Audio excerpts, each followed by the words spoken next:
ನಾವಿವತ್ತು ಗೊರವನಹಳ್ಳಿ ಮಹಾಲಕ್ಷ್ಮಿನ ನೋಡೋಕೆ ಹೋಗಿದ್ವಿ. Hi guys, welcome to my channel.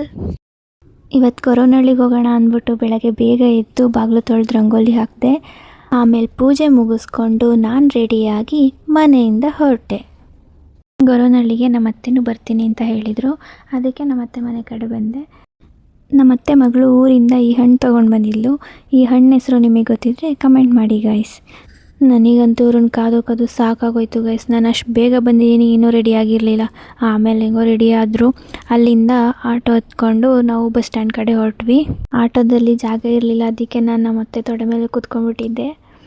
ಆಮೇಲೆ ಹಾಯ್ ಮಾಡಿ ಅಂತ ಹೇಳ್ತಾ ಇದ್ದೀನಿ. ಅವರಿಬ್ಬರು ಹಾಯ್ ಮಾಡೋಕ್ಕೆ ನಾಚ್ಕೊತಾಯಿದ್ರು ಗೈಸ್. ಆಮೇಲೆ ತಿಪ್ಟೂರು ಬಸ್ ಸ್ಟ್ಯಾಂಡಿಗೆ ಬಂದ್ವಿ. ಅಲ್ಲಿ ಹೂವು ಮಾರ್ತಾಯಿದ್ರು. ಆ ಹೂವು ತಗೊಳ್ಳೋಣ ಅಂದ್ಬಿಟ್ಟು ಹೂವು ತೊಗೊಂಡು ಎಲ್ಲರೂ ಮುಟ್ಕೊತಾ ಇದ್ವಿ. ಆಮೇಲೆ ನಮ್ಮ ಅತ್ತೆ ನಮ್ಮ ಅಮ್ಮಂಗೆ ಹೂವು ಮುಡಿಸ್ತಾಯಿದ್ರು. ಅಷ್ಟರಲ್ಲಿ ಗೊರವನಹಳ್ಳಿ ಬಸ್ ಬಂತು. ಈ ಬಸ್ಸು ಮಾರ್ನಿಂಗ್ 9:30ಗೆ ತಿಪ್ಟೂರಿಂದ ಹೊರಡುತ್ತೆ. ನನಗೆ ಹೆಂಗೋ ಕಿಟಕಿ ಪಕ್ಕನೇ ಸೀಟ್ ಸಿಕ್ತು ಗೈಸ್. ನನಗಂತೂ ಫುಲ್ ಖುಷಿಯಾಗೋಯ್ತು. ಆಮೇಲೆ ಪೂರಿ ಮತ್ತು ಸಾಗುನ ಪಾರ್ಸಲ್ ತೊಗೊಂಡು ಬಂದಿದ್ವಿ. ಅದನ್ನು ಬಸ್ಸಲ್ಲೇ ತಿಂದ್ಕೊಂಡು ತಿಪ್ಟೂರಿಂದ ಹೊರಟ್ವಿ. ನಮ್ಮತ್ತೆ ಬಸ್ಸಲ್ಲಿ ತಿನ್ನೋಣ ಅಂದ್ಬಿಟ್ಟು ಚಿಪ್ಸ್ ಮತ್ತು ಲೇಸ್ ತೊಗೊಂಡು ಬಂದಿತ್ತು.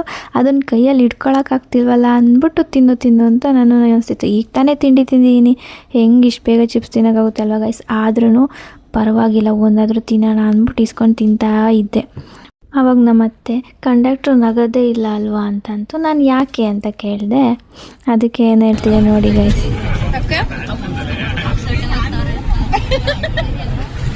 ಆಧಾರ್ ಕಾರ್ಡ್ ಮರಿಬೇಡ್ರಿ.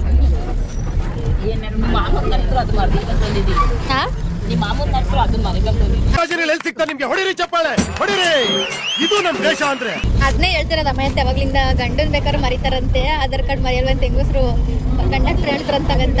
ಇದು ಕ್ಲೀನರ್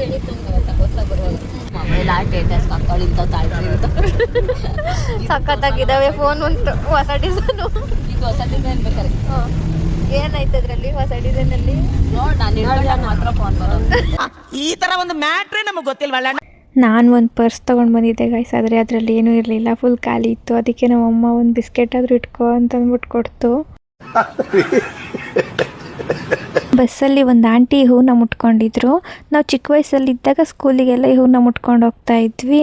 ನಮ್ಮೂರಲ್ಲಿ ಹೂವನ್ನ ಸ್ಫಟಿಕ ಅಂತ ಕರೀತಾರೆ. ನಿಮ್ಮೂರಲ್ಲಿ ಏನಂತ ಕರೀತಾರೆ ಅಂತ ಕಮೆಂಟ್ ಮಾಡಿ. ಈ ಹೂವು ಮತ್ತು ತುಂಬ ಕಲರ್ಸಲ್ಲಿ ಬರುತ್ತೆ. ಪಿಂಕ್, ವೈಟ್, ಬ್ಲೂ ಎಲ್ಲ ಕಲರ್ಸಲ್ಲಿ ಬರುತ್ತೆ. ನನಗಂತೂ ಬಸ್ಸಲ್ಲಿ ಕೂತು ಫುಲ್ ಬೋರ್ ಆಗೋಯ್ತು ಗೈಸ್. ಆಮೇಲೆ ತುಮಕೂರಿಗೆ ಬಂದ ತಕ್ಷಣವೇ ನಮ್ಮಿಬ್ಬರು ಬಸ್ನು ಒಟ್ಟಿಗೆ ನೋಡಿದೆ. ಅದೊಂಥರ ಖುಷಿ ಆಯಿತು. ಹಂಗೆ ನಮ್ಮ ರಾಕಿ ಬಾಯ್ಗೆ ಒಂದು ಸಲಾಮ್ ಹೇಳಿ ನಮ್ಮ ಗಣಿಗೊಂದು ನಮಸ್ಕಾರ ಹಾಕ್ಕೊಂಡು ಮುಂದೆ ಹೊರಟ್ವಿ. ನಾನಂತೂ ಬಸ್ಸಲ್ಲಿ ಬರೀ ಫೋಟೋಸ್ ವೀಡಿಯೋಸ್ ತಕ್ಕೊಂಡು ಈಚೆ ವ್ಯೂಸ್ ಎಲ್ಲ ನೋಡ್ಕೊಂಡು ಕೂತಿದ್ದೆ. ಇವ್ರು ಮಾತ್ರ ಬಸ್ಸಲ್ಲಿ ಫುಲ್ಲು ಬರೀ ಮಾತಾಡಿದ್ದಾರೆ ಗೈಸ್. ನನಗಂತೂ ತಲೆನೋವು ಬಂದೋಯ್ತು. ಅದೇನು ಮಾತಾಡ್ತಾರೋ ಈ ಹೆಂಗಸರು. ಹಿಂಗೂ ಬಸ್ಸು 12 ಗಂಟೆಗೆ ಕೊರಟಗೆರೆ ತಲುಪ್ತು. ಕೊರಟಗೆರೆಯಿಂದ ಗೊರವನಹಳ್ಳಿ 6 ಕಿಲೋಮೀಟರ್ಗಳ ದೂರ ಅಷ್ಟೇ ಗೈಸ್. 12:30ಕ್ಕೆಲ್ಲ ನಾವು ಗೊರವನಹಳ್ಳಿನ ತಲುಪಿದ್ವಿ. ಗೊರವನಹಳ್ಳಿ ತಲುಪಿದ ತಕ್ಷಣ ಎಂಟ್ರೆನ್ಸಲ್ಲೇ ಸೀರೆ, ಹೂವು, ಹಣ್ಣು, ಕಾಯಿ ಎಲ್ಲ ಎಂಟ್ರೆನ್ಸಲ್ಲೇ ತೊಗೊಂಡ್ವಿ. ತಾಯಿ ಮಹಾಲಕ್ಷ್ಮಿಗೆ ಕಮಲದ ಹೂವು ಅಂದರೆ ತುಂಬ ಇಷ್ಟ ಅಂತ ಇಲ್ಲಿ ಜಾಸ್ತಿ ಕಮಲ ಹೂವನ್ನೇ ಮಾರ್ತಾ ಇರ್ತಾರೆ. ನೀವು ಜಾಸ್ತಿ ಕಮಲದ ಹೂವುಗಳ ಅಂಗಡಿನ ಮತ್ತು ಕಮಲದ ಹೂವು ಮಾರ್ತಿರೋರ್ನೆಲ್ಲ ನೋಡ್ಬೋದು. ಇಲ್ಲಿ ಎಂಟ್ರೆನ್ಸಿಂದ ಸ್ವಲ್ಪ ದೂರ ನಡ್ಕೊಂಡು ಹೋಗಬೇಕಾಗುತ್ತೆ. ಅಂದರೆ 5 ಮಿನಿಟ್ಸ್ ವಾಕಬಲ್ ಡಿಸ್ಟೆನ್ಸ್ ಅಷ್ಟೇ. ಹಾಗೆ ನಡ್ಕೊಂಡು ಹೋಗ್ಬೇಕಾದ್ರೆ ನಮ್ಮ ಅತ್ತೆ ಫೋಟೋ ತೆಗಿ ಅಂತ ಇತ್ತು. ನಾನು ತೆಗಿತಾ ಇದ್ದೀನಿ ಅಂದ್ಬಿಟ್ಟು ವಿಡಿಯೋ ಮಾಡ್ಕೊಂಡು ಬರ್ತಾ ಇದ್ದೆ. ಇಂಥ ಪುಂಗಿ ಗಿರಾಕಿಗಳನ್ನ ಅದೆಷ್ಟು ನೋಡ್ಬಿಟ್ಟಿದ್ದೀನೋ ನಾನು. ಹಾಗೆ ಮಾತಾಡ್ತಾ ನಡ್ಕೊಂಡು ಬಂದಿದ್ದೆ, ಗೊತ್ತಾಗಲಿಲ್ಲ ಗೈಸ್. ಕೊನೆಗೂ ತಾಯಿ ಮಹಾಲಕ್ಷ್ಮಿ ಟೆಂಪಲ್ನ ತಲುಪಿದ್ವಿ.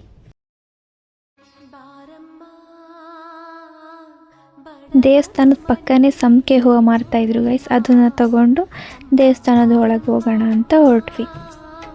ದೇವಸ್ಥಾನದೊಳಗೆ ಹೋಗ್ಬೇಕಾದ್ರೆ ಪಾದದ ಹತ್ರ ರೋಸ್ ಇಟ್ಟಿದ್ರು ಗೈಸ್. ನಮ್ಮಮ್ಮ ಅದನ್ನು ತೆಕ್ಕೊಟ್ಬಿಟ್ಟು ಮುಟ್ಕೊ ಅಂತ ಕೊಡ್ತು.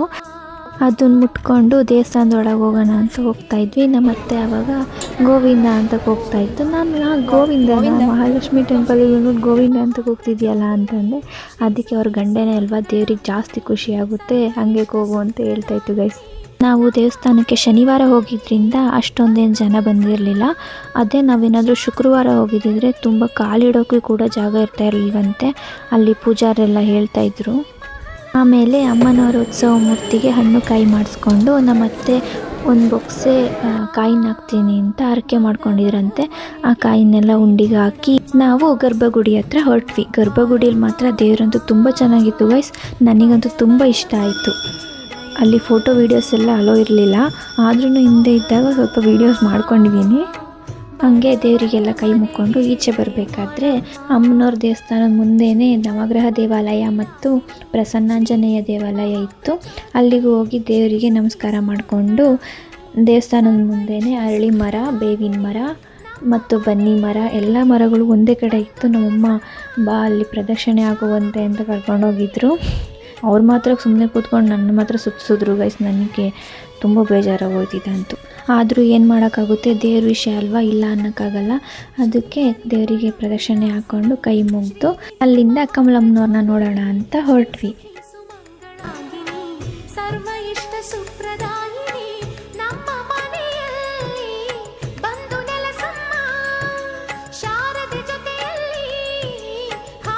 ಇಲ್ಲಿ ಕಮಲಮ್ಮನವರ ಸಮಾಧಿ ಇದೆ. ನಾವಿಲ್ಲಿ ಒಂದು ಮಹಾಲಕ್ಷ್ಮಿ ಫೋಟೋ ತೊಗೊಂಡ್ವಿ ಮತ್ತು ಒಂದು ಮಹಾಲಕ್ಷ್ಮಿ ವಿಗ್ರಹ ತೊಗೊಂಡ್ವಿ. ಅದಕ್ಕೆ ಕುಂಕುಮಾರ್ಚನೆ ಮಾಡಿ ಕೊಟ್ಟರು. ಬಡವರ ಮನೆಗೆ ದಯ ಮಾಡಮ್ಮ ಅಮ್ಮ ಬಾರಮ್ಮ, ಬಡವರ ಮನೆಗೆ. ಅಲ್ಲಿಂದ ಊಟ ಮಾಡೋಣ ಅಂತ ಮಹಾಲಕ್ಷ್ಮಿ ದಾಸೋಹ ಭವನದ ಹತ್ರ ಬಂದ್ವಿ. ಈ ಹೆಂಗಸರು ಬಸ್ಸಲ್ಲೂ ಮಾತು ನಿಲ್ಲಿಸಲಿಲ್ಲ, ಇಲ್ಲಿ ಊಟ ಮಾಡಬೇಕಾದ್ರೂ ಮಾತು ನಿಲ್ಲಿಸ್ತಾರೆ ಅಂದ್ಕೊಂಡೆ ಗೈಸ್. ಇಲ್ಲೂ ಮಾತಾಡ್ತಿದ್ದಾರೆ. ನನಗೂ ಕಂಪ್ನಿಗೆ ಯಾರಾದರೂ ಇರಬೇಕಿತ್ತು ಅನ್ನಿಸ್ತಿತ್ತು ಗೈಸ್. ಆದರೆ ಈ ನನ್ನ ಕಸಿನ್ಸ್ ಇದ್ದಾರಲ್ಲ ಗೈಸ್, ಬರ್ತೀನಿ ಅಂತ ರಾತ್ರಿ ಎಲ್ಲ ರೆಡಿ ಮಾಡಿಸಿ ಬೆಳಗ್ಗೆ ಎದ್ದು ನೋಡಿದ್ರೆ ಯಾರೂ ರೆಡಿ ಆಗಿಲ್ಲ. ನಾನಂತೂ ಬಸ್ಸಲ್ಲಿ ಬರಬೇಕಾದ್ರೆಲ್ಲ ಅವ್ರನ್ನ ಬೈಕೊಂಡೇ ಬಂದಿದ್ದೀನಿ ಗೈಸ್. ಊಟ ಮುಗಿಸ್ಕೊಂಡು ಸೀತಾಫಲ ತಿನ್ಕೊಂಡು ವೆಂಕಟೇಶ್ವರ ಸ್ವಾಮಿ ದೇವಸ್ಥಾನದ ಹತ್ರ ಬಂದ್ವಿ. ಅಲ್ಲಿ ದೇವ್ರ ದರ್ಶನ ಮಾಡಿಕೊಂಡು ಈಚೆ ಬಂದು ನೋಡಿದ್ರೆ ಮಳೆ ಬರ್ತಾ ಇತ್ತು. ಅದಕ್ಕೆ ಸ್ವಲ್ಪ ಹೊತ್ತು ಅಲ್ಲೇ ಕೂತ್ಕೊಂಡು ಪಕ್ಕದಲ್ಲಿ ರೇಣುಕಾ ಯಲ್ಲಮ್ಮ ಟೆಂಪಲ್ ಇತ್ತು, ಅಲ್ಲಿಗೆ ಹೋಗ್ತಾ ಇದ್ವಿ. ಇವ್ರು ನೋಡಿ ಗೈಸ್, ಕೈಯಲ್ಲಿ ಇಟ್ಕೊಳಕ್ಕಾಗ್ತಿಲ್ಲ ಅಂದ್ಬಿಟ್ಟು ತಲೆ ಮೇಲೆ ಹೊತ್ಕೊಂಡಿದ್ದಾರೆ ಹಣ್ಣು ಕಾಯಿನ. ಈ ಕಣ್ಣಲ್ಲಿ ಇನ್ನೀ ಏನೇನು ನೋಡಬೇಕೋ ಕಾಣೆ. ಈ ದೇವಸ್ಥಾನದ ಹಿಂದೆ ತಾಯಿ ಮಹಾಲಕ್ಷ್ಮಿ ಅಮ್ಮನವರ ಪಾದದ ಗುರುತುಗಳಿವೆ. ನಾವು ಅದನ್ನೆಲ್ಲ ನೋಡಿಕೊಂಡು ನಂತರ ಹುಣಸೆ ಮರದಲ್ಲಿ ಗಣೇಶ ಇದೆ ಅಂತ ಹೇಳಿದ್ರು. ಅದನ್ನು ನೋಡೋಣ ಅಂತ ಅಂದ್ಬಿಟ್ಟು ಡ್ಯಾಮ್ ಮೇಲಿಂದ ಹತ್ಕೊಂಡು ಹೋಗಬೇಕಿತ್ತು. ಅಲ್ಲಿಂದ ಹೊರಟ್ವಿ. ಡ್ಯಾಮ್ ಚೆನ್ನಾಗಿತ್ತು ಗೈಸ್, ಆದರೆ ಆ ಸೇತುವೆ ಮೇಲೆ ಹತ್ಕೊಂಡು ಹೋಗ್ಬೇಕಾದ್ರೆ ಇದೆಯಲ್ಲ ಆ ಎಕ್ಸ್ಪೀರಿಯೆನ್ಸು, ನನಗಂತೂ ತಲೆ ಸುತ್ತಾಯಿತು ಗೈಸ್. ನನಗಂತೂ ಆ ಸೇತುವೆ ದಾಟೋ ಅಷ್ಟರಲ್ಲಿ ಜೀವ ಬಾಯಿಗೆ ಬಂದಿತ್ತು ಗೈಸ್.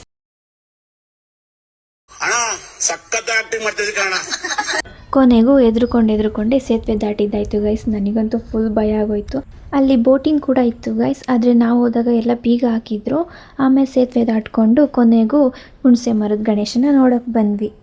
ಹೆಂಗೋ ನಮ್ಮ ಪುಣ್ಯಕ್ಕೆ ವೆದರ್ ಫುಲ್ ಕೂಲ್ ಆಗಿತ್ತು. ಒಂಚೂರು ಬಿಸಿಲೇ ಇರಲಿಲ್ಲ. ಇಲ್ಲ ಅಂದಿದ್ರೆ ನಾನಂತೂ ಫುಲ್ ಸುಸ್ತಾಗಿ ಹೋಗ್ತಿದ್ದೆ. ವೆದರ್ ಇಷ್ಟು ಕೂಲಾಗಿರೋದ್ರಿಂದ ನಾವು ಈ ಎಲ್ಲ ಜಾಗಗಳಿಗೂ ಹೋಗಿ ಬರೋಕ್ಕಾಯ್ತು. ಇಲ್ಲ ಅಂದಿದ್ರೆ ಎಲ್ಲರೂ ತುಂಬ ಸುಸ್ತಾಗಿ ಹೋಗ್ತಾ ಇದ್ವಿ ಗೈಸ್. ನಾವು ಬೇರೆ ಸ್ಲಿಪ್ಪರ್ಗಳನ್ನ ದೇವಸ್ಥಾನದ ಹೊರಗಡೆನೇ ಬಿಟ್ಟು ಬಂದಿದ್ವಿ. ಅದಕ್ಕೆ ಕಾಲಂತೂ ತುಂಬ ನೋತಾಯಿತ್ತು ಗೈಸ್. ಅಲ್ಲಿ ಅಂಗಡಿಯವರೆಲ್ಲ ಹೇಳಿದ್ರು ಗೈಸ್, ಸ್ಲಿಪ್ಪರ್ ಹಾಕೊಂಡು ಹೋಗ್ಬೋದು, ಹಾಕೊಂಡು ಹೋಗಿ ಅಂತ. ಆದರೆ ನಮ್ಮಮ್ಮ ಇದೆಯಲ್ಲ ಗೈಸ್, ದೇವಸ್ಥಾನದಲ್ಲಿ ಸ್ಲಿಪ್ಪರೆಲ್ಲ ಹಾಕೊಂಡು ಹೋಗ್ಬಾರ್ದು ಕಣೆ, ಏನಾಗಲ್ಲ, ಕಾಲು ನೋವೇನು ಬರಲ್ಲ ಅಂತ ಕರ್ಕೊಂಡೋಯ್ತು ಗೈಸ್. ನನಗಿವಾಗ ಕಾಲೆಲ್ಲ ಫುಲ್ಲು ನೋವಾಗೋಯ್ತು. ಆಮೇಲೆ ಅಲ್ಲಿಂದ ಬರ್ತಾ ಬಿಸಿ ಬಿಸಿ ಟೀ ಕೊಡ್ಕೊಂಡು ಲಕ್ಷ್ಮೀ ರಂಗನಾಥ ಸ್ವಾಮಿ ಟೆಂಪಲ್ ಹತ್ರ ಬಂದ್ವಿ. ಮತ್ತು ಮಹಾಲಕ್ಷ್ಮಿ ಅಮ್ಮನವರ ದೇವಸ್ಥಾನದ ಹಿಂದೆ ಇನ್ನೊಂದು ದೇವಸ್ಥಾನ ಇತ್ತು. ಅಲ್ಲಿಗೂ ಹೋಗಿ ದೇವರಿಗೆ ಕೈ ಮುಗಿದು ದೇವಸ್ಥಾನದಿಂದ ಹೊರಟ್ವಿ. ನಾವು ದೇವಸ್ಥಾನದಿಂದ ಹೊರಟಾಗ ಆಗಲೇ ಟೈಮ್ 5 ಗಂಟೆ ಆಗಿತ್ತು. ಆಗ ಬಸ್ ಯಾವುದೂ ಇರಲಿಲ್ಲ. ಅದಕ್ಕೋಸ್ಕರ ಆಟೋದಲ್ಲೇ ಕೊರಟಗೆರೆವರೆಗೂ ಬಂದ್ವಿ. ಕೊರಟಗೆರೆಯಿಂದ 5:15ಗೆ ತುಮಕೂರಿಗೆ ಒಂದು ಬಸ್ ಇತ್ತು. ಆ ಬಸ್ ಹತ್ಕೊಂಡು ತುಮಕೂರು ಕಡೆ ಬಂದ್ವಿ. ನಾವು ತುಮಕೂರು ರೀಚ್ ಆದಾಗ ಫುಲ್ ಮಳೆ ಬರ್ತಾ ಇತ್ತು. ಹೆಂಗೋ ತಿಪ್ಟೂರು ಬಸ್ ಬಂತು, ಹತ್ಕೊಂಡು ತಿಪ್ಟೂರು ಕಡೆ ಬಂದ್ವಿ. ತಿಪ್ಟೂರಿಗೆ ಬಂದಾಗ ನಮ್ಮ ಮಾಮ ಫಸ್ಟೇ ವೆಯ್ಟ್ ಮಾಡ್ತಾಯಿದ್ರು. ಆಮೇಲೆ ನಮ್ಮ ಮಾಮನ ಆಟೋ ಹತ್ಕೊಂಡು ನಮ್ಮ ಮಾಮವ್ರ ಮನೆ ಹತ್ರ ಸ್ಕೂಟಿ ನಿಲ್ಲಿಸಿದ್ವಿ. ಅದನ್ನು ತಗೊಂಡು ನಾನು ನಮ್ಮಮ್ಮ ನಮ್ಮ ಮನೆ ಹತ್ರ ಬಂದ್ವಿ.